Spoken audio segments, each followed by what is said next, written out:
Hello students, so how are you all? So today in this class I am going to tell you about sentence. So what is sentence? So firstly, the main thing is that to know about sentence. So sentence is, in every language there is a need of group of word to communicate. Such group of word that communicate a complete message is called sentence. That means कि मतलब कोई भी शब्द, मतलब कोई भी चीज़ अगर आप बोलना चाहते हो, किसी को बताना चाहते हो, तो उसमें सबसे ज़्यादा ज़रूरी क्या होता है, मतलब उसमें क्या होता है कि आप कोई भी चीज़ को कम्युनिकेट कर रहे हो, मतलब अपनी बातों को किसी और लोगों तक बता रहे हो, तो उसके लिए हमें सेंटेंस बनाना पड़ता है। ठीक है, जैसे कि एग्जाम्पल में यहाँ पे मैंने बता रखा है, will you go to school today. तो मतलब पूछा गया है कि क्या तुम स्कूल जाओगे आज, तो आंसर में कहा गया है कि नो। अब ध्यान से सुनना, अब यहाँ पे क्या बोला गया है कि will you go to school today. अब ये इतना लंबा सेंटेंस बोला गया है, ठीक है, लेकिन आंसर में बोला गया सिर्फ नो। तो क्या ये नो जो है वो कोई सेंटेंस नहीं है? क्या ये कोई मीनिंग नहीं बना रहा है?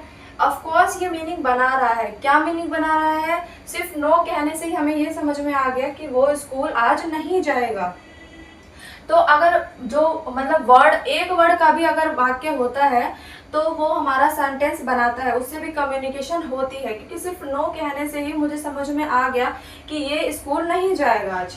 ठीक है, सो इन दिस जो मैंने अभी यहाँ पे एग्जांपल दिया था उसी चीज़ को मैंने यहाँ पे हिंदी में लिख दिया है, तो आप सब अपनी कॉपी में इसको उतार लें ताकि बाद में आपको ये रिवीजन के टाइम काम आ सके। उसके बाद है सेंटेंस के टाइप। तो सेंटेंस जो होते हैं हमारे वो दो टाइप में क्लासिफाई होते हैं। तो फर्स्ट क्लासिफिकेशन आज हम इस वीडियो में पढ़ेंगे एंड सेकंड क्लासिफिकेशन हम नेक्स्ट वीडियो में पढ़ेंगे। तो क्लासिफिकेशन 1 में क्या होता है, 4 टाइप्स के होते हैं। तो फर्स्ट होता है हमारा असर्टिव और डिक्लेरेटिव सेंटेंस। तो असर्टिव और डिक्लेरेटिव सेंटेंस क्या होता है? तो सच sentence state of fact, opinion and idea. वैसे सेंटेंस जिनमें हमें फैक्ट पता चलता है, इसमें ओपिनियन होता है और आइडिया होता है, तो उस सेंटेंस को हम असर्टिव और डिक्लेरेटिव सेंटेंस कहते हैं। मतलब इसमें सिंपली बस ये होता है कि जैसे नॉर्मल कोई सेंटेंस होता है ना, तो उसी टाइप का ये होता है। इसमें कोई क्वेश्चन मार्क या कोई मतलब नेगेटिव या ऐसा कुछ नहीं होता है। इसमें नॉर्मल सेंटेंसेस को हम इंपरेटिव या डिक्लेरेटिव सेंटेंस कहते हैं। उसके बाद है हमारा इंटेरोगेटिव सेंटेंस। तो इंटेरोगेटिव सेंटेंस क्या होता है? वही क्वेश्चन मार्क वाले सेंटेंस।